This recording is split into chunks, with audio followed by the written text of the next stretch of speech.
बहू कहाँ मर गई? अंदर से आवाज आई। जिंदा हूँ माँ जी। तो फिर मेरी चाय क्यों अभी तक नहीं आई? कब से पूजा करके बैठी हूँ। ला रही हूँ माँ जी। बहू चाय के साथ भजिया भी ले आई।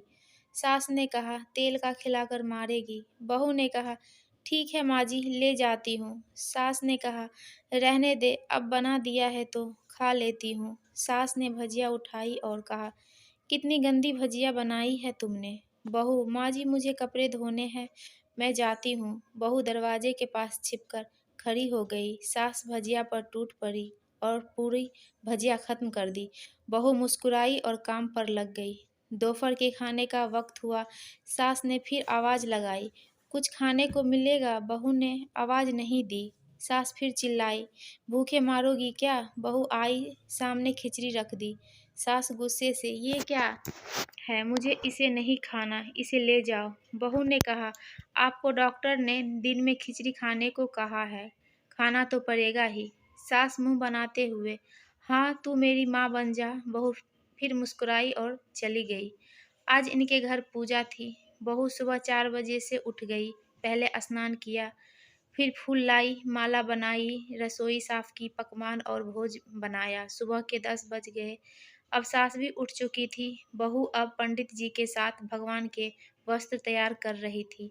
आज ऑफिस की भी छुट्टी थी। उनके पति भी घर पे थे। पूजा शुरू हुई। सास चिल्लाती, बहू ये नहीं है, वो नहीं है। बहू दौड़ी दौड़ी आती और सब करती।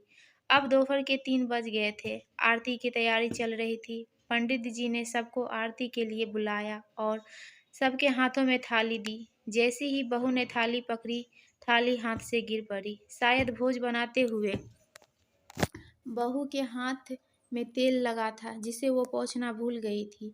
सारे लोग तरह तरह की बातें करने लगे। कैसी बहू है, कुछ नहीं आता, एक काम भी ठीक से नहीं कर सकती, न जाने कैसी बहू उठा लाए, एक आरती की थाली भी संभाल नहीं सकती। उसके पति भी गुस्सा हो गए, पर सास चुप रही, कुछ नहीं कहा, बस यह बोलकर छोड़ दिया, सीख रही है, सब सीख जाएगी धीरे धीरे। अब सबको खाना परोसा जाने लगा। बहू दौड़ दौड़ के खाना देती, फिर पानी लाती। करीब 50-60 लोग हो गए थे। इधर एक नौकर और बहू अकेली, फिर भी वह सारा काम बहुत ही अच्छे तरीके से करती। अब उसकी सास और कुछ आस पड़ोस के लोग खाने पर बैठे। बहू ने खाना परोसना शुरू किया। सबको खाना दे दिया गया। जैसे ही पहला निवाला सास ने खाया, तुमने नमक ठीक नहीं डाला क्या? एक काम ठीक से नहीं करती, पता नहीं मेरे बाद कैसे ये घर संभालेगी। आस पड़ोस वालों को तो आप जानते ही हो ना साहब, वो बस बहाना ढूंढते हैं नुक्स निकालने का। फिर वो सब शुरू हो गए, ऐसा खाना है, ऐसी बहू है, ये वो वगैरह वगैरह। दिन का खाना हो चुका था। अब बहू बर्तन साफ करने नौकरों के साथ लग गई। रात में जगराता का कार्यक्रम रखा था। बहू ने भी 1-2 गीत गाने के लिए स्टेज पर चढ़ी। सास जोर से चिल्लाई, मेरी नाक मत कटा देना, गाना नहीं आता तो मत गा, वापस आ जा। बहू मुस्कुराई और गाने लगी।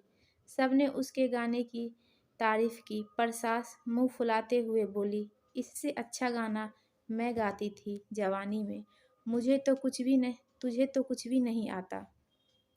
बहू मुस्कुराई और चली गई। अब रात का खाना खिलाया जा रहा था। उसके पति के ऑफिस के दोस्त साइड में ही ड्रिंक करने लगे। उसका पति चिल्लाता, थोड़ा बर्फ लाओ तो। सास चिल्लाती, यहाँ दाल नहीं है। फिर चिल्लाता, कोल्ड ड्रिंक नहीं है, पापड़ ले आओ। इधर उधर आखिरी में उसके पति की शराब गिर पड़ी। उसके एक दोस्त पर बोतल टूट गई। पति गुस्से में 2 झापड़ अपनी पत्नी को लगाते हुए कहता है, जाहिल कहीं की, देखकर नहीं कर सकती, तुझे इतना भी काम नहीं आता। सारे लोग देखने लगे। उसकी पत्नी रोते हुए कमरे की तरफ दौड़ी। फिर उसके दोस्त ने कहा, क्या यार, पूरा मूड खराब कर दिया, यहाँ नहीं बुलाया होता, हम कहीं और पार्टी कर लेते। कैसी अनपढ़ गंवार बीवी ला रखी है तूने, उसे तो मेहमानों की इज्जत और काम करना तक नहीं आता। तुमने तो हमारी बेइज्जती कर दी। अब आस पड़ोस की औरतों को और बहाना मिल गया था। वो कहने लगी, देखो क्या कर दिया तुम्हारी बहू ने, कोई काम की नहीं है।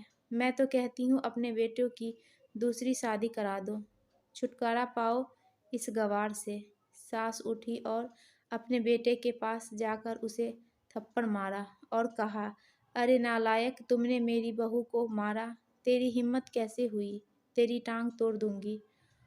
उसके बेटे ने दोस्त उसके बेटे के दोस्त कुछ कहने ही वाले थे कि उसकी माँ ने घूरते हुए कहा, चुप, बिल्कुल चुप। यहाँ दारू पीने आए हो, जबकि पता है आज पूजा है और तुम्हें पार्टी करनी है। कैसे संस्कार दिए हैं तुम्हारे माता पिता ने। और किसने मेरी बहू को जाहिल बोला, जरा इधर आओ, चप्पल से मारूंगी अगर मेरी बहू को किसी ने शब्द भी कहा तो। अरे पापी, तूने उस लड़की को बस इसलिए मारा कि तेरी शराब टूट गई।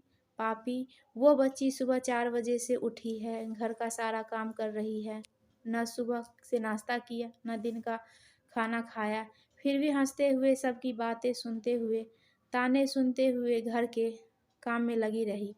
तेरे यार दोस्तों को वो अच्छी नहीं लगी, जूते से मारूंगी तेरे दोस्तों को जो कभी उन्होंने ऐसा कहा। उसके यार दोस्त चुपके से खिसक लिए।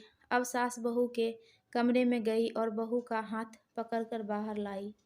सबके सामने कहने लगी, किसने कहा था अपनी बहू को घर से निकाल के दूसरी बहू ले आना, जरा सामने आओ। कोई सामने नहीं आया। फिर सास ने कहा, तुम जानते भी क्या हो इस लड़की के बारे में। ये मेरी माँ भी है, मेरी बेटी भी। माँ इसलिए मुझे गलती काम करने पर डांटती है और बेटी इसलिए कभी कभी मेरी दिल की भावनाएं समझ जाती है।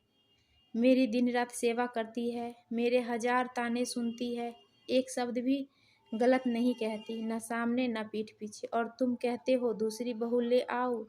याद है ना छुटकी की दादी, अपनी बहू की करतूत। सास ने गुस्से में पड़ोस की महिला को कहा, अभी पिछले हफ्ते ही तुम्हारे मियाँ बीवी भूखे छोड़ घूमने चले गए थे। मेरी इसी बहू ने 7 दिनों तक तुम्हारे घर पर खाना पानी, यहाँ तक कि तुम्हारे पैर दबाने जाती थी, और तुम इसे जाहिल बोलती हो। जाहिल तो तुम सब हो जो कोयले और हीरे में फ़र्क नहीं जानते। अगर आइंदा मेरी बहू के बारे में किसी ने एक लफ्ज़ भी बोला तो मुझसे बुरा कोई नहीं होगा, क्योंकि ये मेरी बहू नहीं, मेरी बेटी है।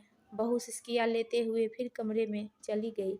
सास ने एक प्लेट उठाई और भोजन परोसा, बहू के कमरे में खुद ले गई। सास को भोजन लाते देखा तो बहू ने कहा, अरे माँ जी, आप क्या कर रही हैं, मैं खुद ले लेती। सास ने प्यार से ताना मारते हुए कहा, डर मत, इसमें जहर नहीं है, मार नहीं डालूंगी। तुझे नई सास चाहिए होगी, पर मुझे अभी भी तू ही मेरे घर की बहू चाहिए।